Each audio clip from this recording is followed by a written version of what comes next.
joining me for this Lifeway study of the book of Numbers and Deuteronomy. This is session number 4, and the text is Numbers 14, verse 11 through 24.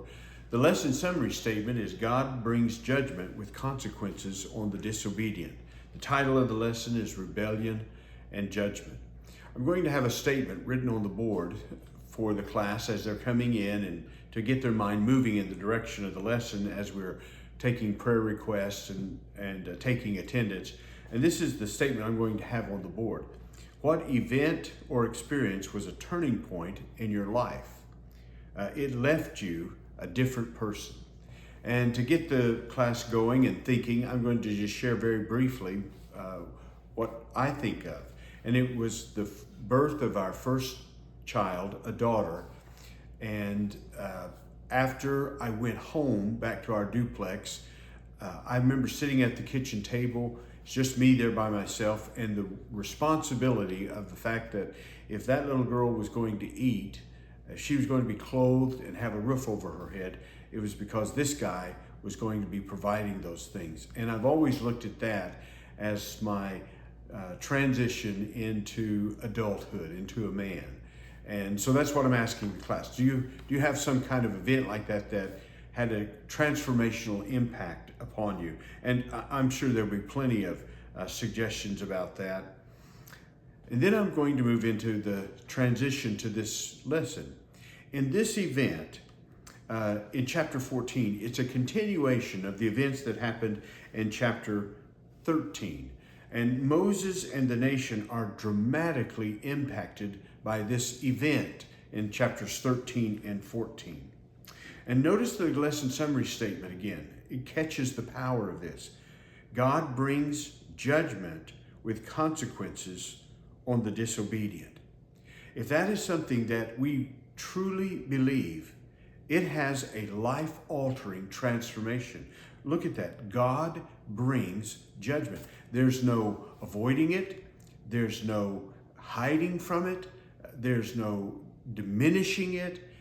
God brings judgment with consequences on the disobedient. Then I'm going to read the first paragraph that's in the Leader's Guide on page 47. And just let me mention the first statement, that the first sentence of this paragraph. It says, sin always brings consequences. Now that sentence doesn't give much wiggle room, does it? Sin always brings consequences. And that's what I'm saying about this lesson summary statement. Since we accept it as true, it has a transformational effect upon us. Now, the audience for these words that are found in Numbers 14 is not the first generation. The audience, the original audience, is the second generation. Moses wants them to understand the consequences of judgment on their mom and dad, on that first generation, and he wants them to understand that God can be provoked only so far, and then there will be consequences for our disobedience. For us, the lesson puts the question to us, do you really believe that God brings judgment with consequences on the disobedient? If you really believe that, the implications of this doctrine are potentially transformational for us in every part of our life. This lesson is about the consequences to the scouts' response. So you'll notice the first point is God's judgment, Numbers 14, verse 11 through 16.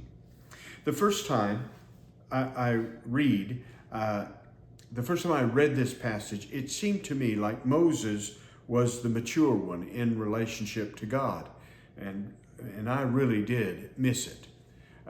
The passage, verse 11 to 16, can, I think, be broken down into two parts. There is the concept for God, there is the contempt for God, verses 11 through 12. And then verse 13 through 16, there is glory for God.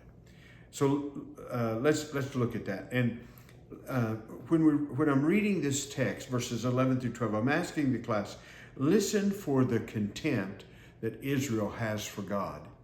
And listen also for the hurt and the frustration that is expressed by God. So let me read those first verses 11 to 12.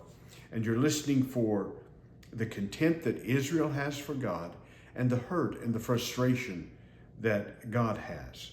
Verse 11, the Lord said to Moses, how long will these people despise me? How long will they not trust in me despite all the signs I have performed among them? I will strike them with a plague and destroy them.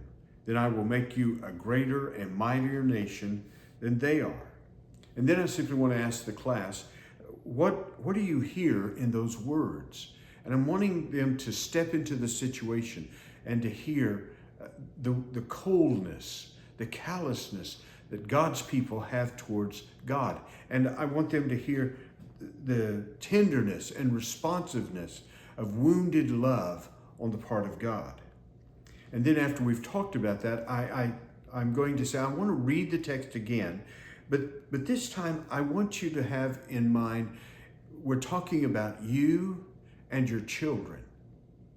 And you're going to play the role of the Lord. Your children will play the role of Israel. And I'm going to add some explanation to the text. And I want you to hear the power of what's being said here.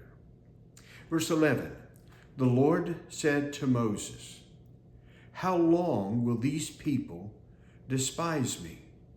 Do you hear the incredulity in the question? And notice the phrase, these people. It's emphasized. It's like he's saying, of all people on earth. We're talking about Israel, the people that I have loved and I have selected and I protected and I've provided for and I'm made a covenant with. Of all the people, these are the people who despise me. And this word despise is a strong term of utter disregard for a person. It's the idea of rejection. They don't want anything to do with God. And this is the central issue that's being dealt here. It's one thing to despise another person, but it's very different to hold God in contempt. Their unbelief is very insulting. It is a great seriousness. They want God's gifts, but they don't want the giver. They want to gather his blessings every day, but they don't want to be in obedience to him. This is what is meant by despising. It's a strong term of utter rejection of a person.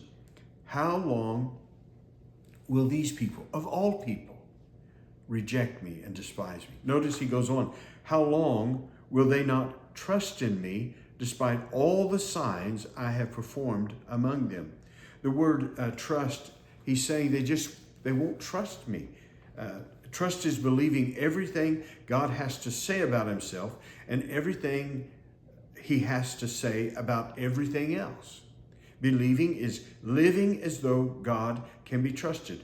They had every reason to trust God. Imagine how insulting it is when someone won't believe you and all you've ever provided for them are reasons to trust. Unbelief is the root of so many sins in our life. We fail to take God serious because of unbelief. Unbelief is what behind the grumbling and the frustration and the sin that is in the life of these people. Unbelief is what feeds their growth in sin.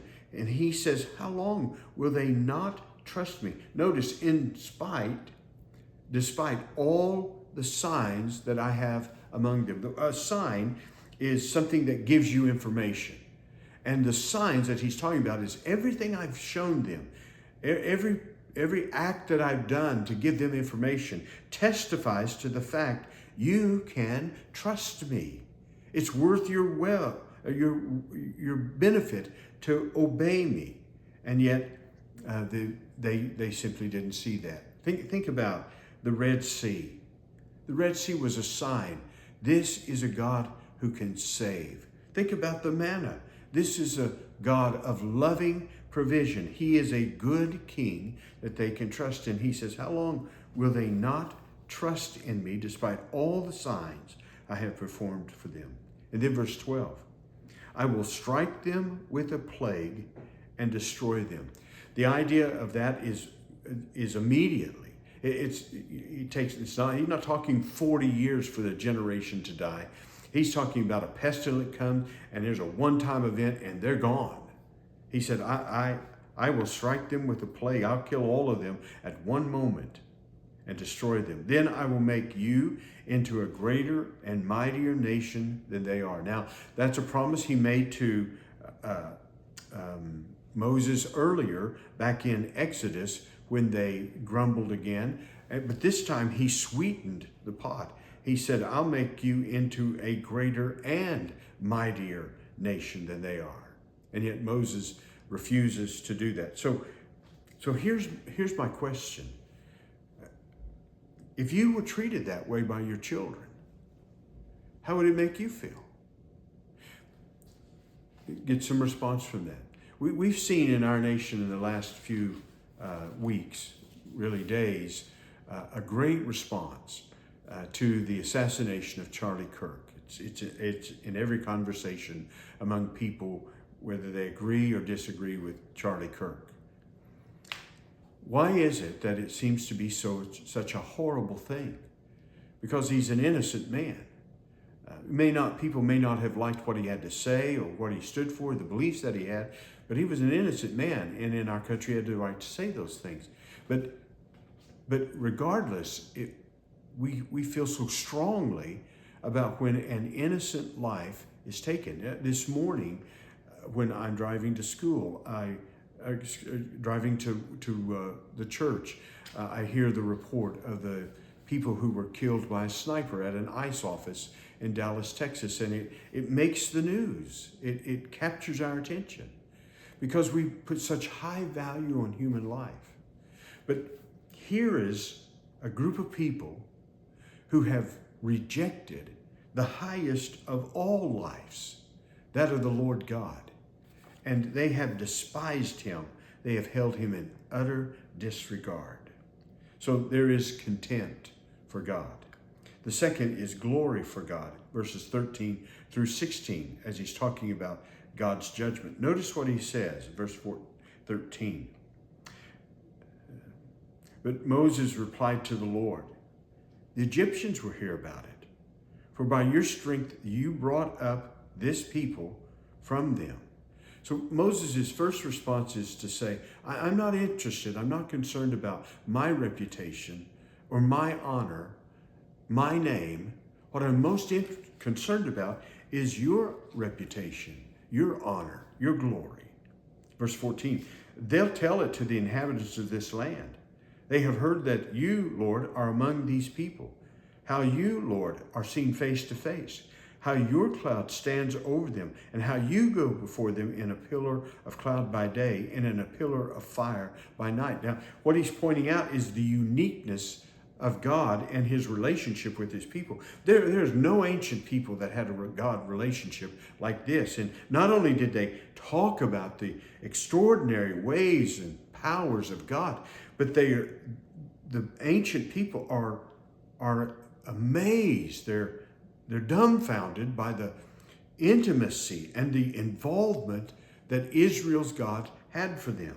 He said they know these things. Verse 15, if you kill this people with a single blow, the nations that have heard of your fame will declare. Now the word fame in some translations is the word name, but the point of the word is they have heard about your essence. They've come to understand the kind of character that you are in terms of your love and your mercy and your power and your provision. And they know of your reputation. He said they have heard all of this about you. And what will happen is they'll say this in verse 16, since the Lord wasn't able to bring this people into the land he swore to give them. And that word swear means to give a sacred, firm word to carry out a promise. This God put his hand on some authoritative book, so to speak, and said, I am taking you into that land. God gave his word. He said, they will say, God gave his word that he would do this, but instead he has slaughtered them in the wilderness. The word slaughter there is not kill. It is a word that is most commonly used in the context of a sacrifice. And so it's a word that would convey severe discipline. So he swore that he would do that. What he actually did is he took them out into the wilderness and he sacrificed them. You see what Moses is doing? How prominently does the glory of God enter into living your Christian life? That's my question. How prominently does the glory of God enter into living your Christian life? Let me give you an example. And I'm asking the class to give me an example to help fill this question out for me. What is the difference between a Christian who prays and a Christian who prays for the glory of God? I'd like the class to answer that. The reasons for God responding to your prayers are very different. Our motives for our prayers are very different. If we're praying to God as opposed to our prayers are for the glory of God, our motives can be very different. Our response to God's answer to our prayers could be very different if we're simply saying prayers to God and making our request, and we're praying to God for the glory of God, and his answer is not what we want. Those two Christians, their motives have a significant change on the way they respond if they're living for the glory of God. This is Moses. Moses is a man who lives for the glory of God. Now, the second point is in Numbers 14, verse 17 through 19. God brings judgment with consequences on the disobedient. He appeals to God's mercy as the best way to reveal God's glory. If you were asked what kind of God is portrayed in the Old Testament, what do you think most people would say in terms of how they understand the God of the Old Testament? I'm thinking many people, even some people in our church, when they think about the God of the Old Testament, they see him as a God of judgment, a God of wrath, a God of fire and brimstone. Well, it's interesting. That's certainly not the way Moses saw God. Look at these words. Verse 17. So now, may my Lord's power be magnified just as you have spoken. Now notice these words. The Lord is slow to anger. So Moses' understanding of the God that he's praying to, and that he has relationships with, is this God is not easily provoked. You can just read through the chapters we've said already in Numbers, and you can see that this is a God that is very patient with his people. He's not easily provoked. He is slow to anger, and that is to be reflected in his people as well. Notice, secondly, he's abounding in faithful love. He's not just a God of faithful love, but he uses this word abounding, overflowing, some translation. It heightens it. This idea of faithful love is the word hesed we've talked about before. It's a Hebrew word that really doesn't have an English equivalent.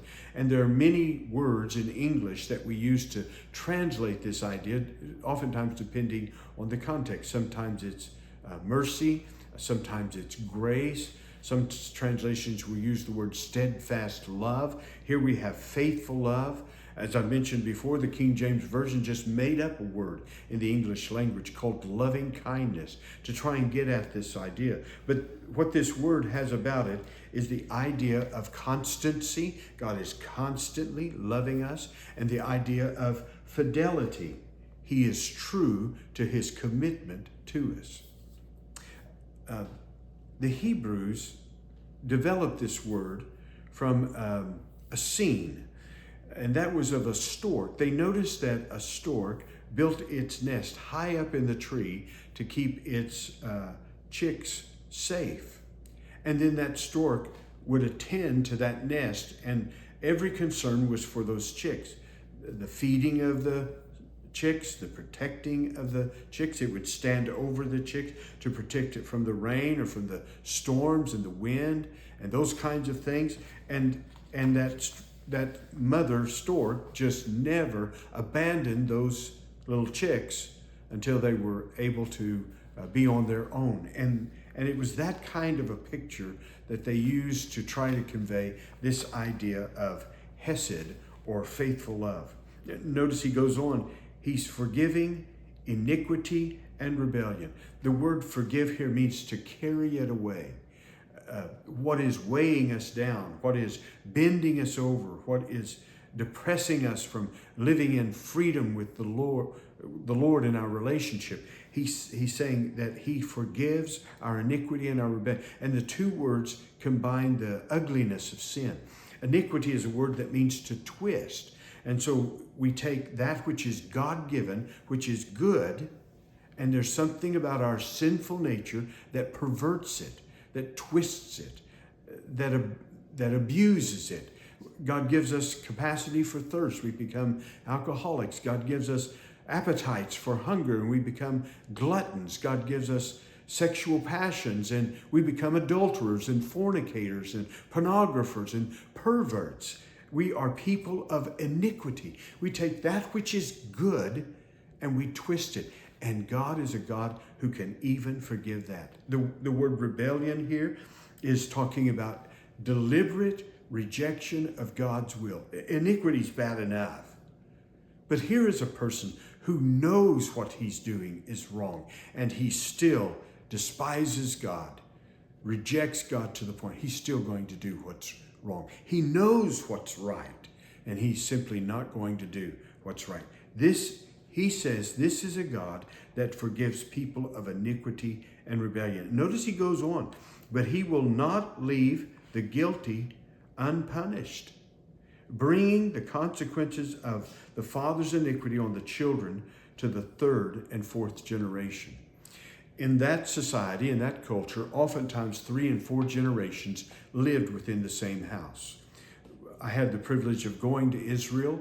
We passed by a house, and the guide pointed out an addition that was being built onto the house. And he said, what's happening here is this son in the family is going to marry, but before he marries, he has to provide a place for his bride. And so he's adding on to his father's home. Now, he can't have that bride for his wife until he has finished this apartment, and the apartment has to meet the expectations of the father. He's not going to have a piece of junk attached to his house.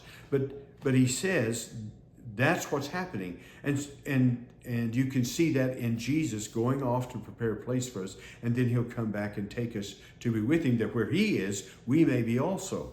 But what is being said in this passage right here is oftentimes you would have homes in which you'd have grandparents and parents and children and maybe even great-grandchildren all living in the same home. And so if you have a grandfather who is wicked and committed to living a sinful life, that no question is going to have a powerful influence on the following generation. So that's the picture here. It's not that God's going to judge them and punish them, but it's talking about the influence of the consequences. It's obvious, isn't it? If a man is an alcoholic, that's going to have a consequence on his children. They're not going to have money maybe for bread and milk. They're going to have maybe violence in the home that was unnecessary. They're going to experience a level of poverty because dad can't keep a job. And you could just use any kind of example about that. And so he's bringing the consequences of the father's iniquity on the children to the third and fourth generation. And of course that didn't actually apply, because this is the generation after the rebellious generation, and they go into the promised land. But it's talking about the power and the influence of sin. Verse 19, please pardon the iniquity of this people, in keeping with the greatness of your faithful love, just as you have forgiven them from Egypt until now.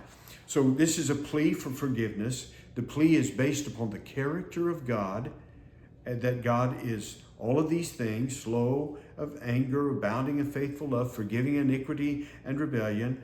But the last thing he does in terms of his plea for God to show the people forgiveness, to display his glory, is he reminds the Lord, this has been your repeated demonstration of grace to a people who have deserved judgment. I mean, from the time they walked out of the land of Egypt until this moment, what they have actually deserved is judgment. And yet God has shown them grace and forgiveness and pardon. And so Moses says, would you just continue to do that in terms of showing them forgiveness? Now, to apply this part of the lesson, I want them to see the power of God's ability to be patient with us and the power of his abounding love. So I'm going to divide the class, and I'm going to ask them in groups to write 2 different prayers. And I want them to imagine that they are the parent of the prodigal son. And I want one group to compose a prayer that appeals to God on behalf of the prodigal son, that reveals God's patience to this child and to this parent. So that's my assignment. I want you to write a prayer that appeals to God to be patient with this prodigal and to be patient with me in my agony over this child being gone. Then I want the second group to compose a prayer that appeals to God to reveal the power of his abounding love towards this child. I'm asking that this prayer is asking God to just wash over this prodigal how much God loves them. And I'm asking them to pray this prayer for the parent as well. How could the parent pray? God, what I need is your abounding love. And then I'll give them time to do that and then report. And what I'm trying to do is emphasize this idea that Moses' prayer, he's appealing not just to the glory of God. That is in verse 13 to 16. That is part of his prayer. Father, do these things for the benefit of your glory. But secondly, in his prayer, he's asking God, based upon your character, who you are, here's what I'm asking that you would pray. Because God brings judgment with consequences on the disobedient. Now, the last point is future consequences, verses 20 to 24. And I would read that and make some comments about the text. And then I want to say, God says he forgave Israel. This means they still have fellowship with God. It means during those 40 years, he's still going to provide for them, protect them, and guide them. The next 40 years could potentially be the best 40 years in the life of that first generation. Yes, they're going to die off. There are many things that are going to take their lives, but God has forgiven them. So they still have relationship with God. And I want them to understand that potentially it could be the best years of their life. Consequences are meant to be teachers that shape us. When you disciplined your children with consequences, what did you want it to teach your children? What did you want the consequences you brought on your child in terms of your discipline? What did you want it to do in terms of shaping them? So that's my question to the class. And then, obviously, what is it that God is wanting to teach the people of Israel? What is he wanting to do in terms of shaping them? And some of the answers that I'm looking for is he's wanting them to take sin seriously. Wouldn't that be wonderful if you could somehow get into the heart of your children or your grandchildren that sin is a serious matter? If they took sin seriously, wouldn't that help them make right decisions more easily? Or consequences come in order to teach us to trust and obey God. It's when we don't trust God, it's when we disobey God that we get into so much trouble. And so we need to learn to trust and obey God. Consequences are used to encourage us to grow. Stop this childish behavior, stop this poor response, and grow from that. And consequences also protect us from future harm. If I won't do this again, then I won't be harmed again. I don't mean by that not get a spanking from mom and dad, but consequences can protect us from future harm. Israel would never become the people they needed to be to take the promised land if they hadn't borne the consequences of the 40 years in the wilderness. To conclude the lesson, this passage says, God said that the signs were all around Israel to trust him. I think every day there are lessons all around us to help us understand the consequences of sin. It's almost as if it wants to shout at us. How many stories in the news this past week illustrate this lesson summary statement? God brings judgment with consequences on the disobedient. Now, let me just give an example. Here's Wednesday, and here's what I've already heard in just driving to church on one day. Tyler Robinson, the man that is accused of shooting Charlie Kirk, he sits in jail today, and the evidence is mounting against him. There was a man named Ryan Ruth who was convicted on 5 charges. He was the man that was accused, and now he's convicted of trying to assassinate Donald Trump when he was running for presidency there on the golf course in Florida. There's Hamas and its murderous terrorist actions on Israelis, and the terrible destruction that has come upon the people there in Gaza because of that. We had a college football coach who was a longtime coach who was fired because of his loss record. And on the lessons go. Every day there is this reminder that there are consequences to our sin. So where is the Holy Spirit poking around in your life? I think a Christian should be able to answer that in almost an instant. Where is the Holy Spirit poking around in your life? Because it reveals a Christian who is concerned about the glory of God, who takes sin serious, who wants to live a life of trust and obedience to God, and knows there is something that's hindering me from being the obedient child of God that I am. And it is iniquity. It is rebellion. And I'm asking God to deal with me on that. So that's the way I want to end the class. Where is it that the Holy Spirit is poking around in your life? And then I'll close with prayer. God bless you. Thank you for teaching this lesson. It is a straightforward lesson, a needed lesson. God bless you.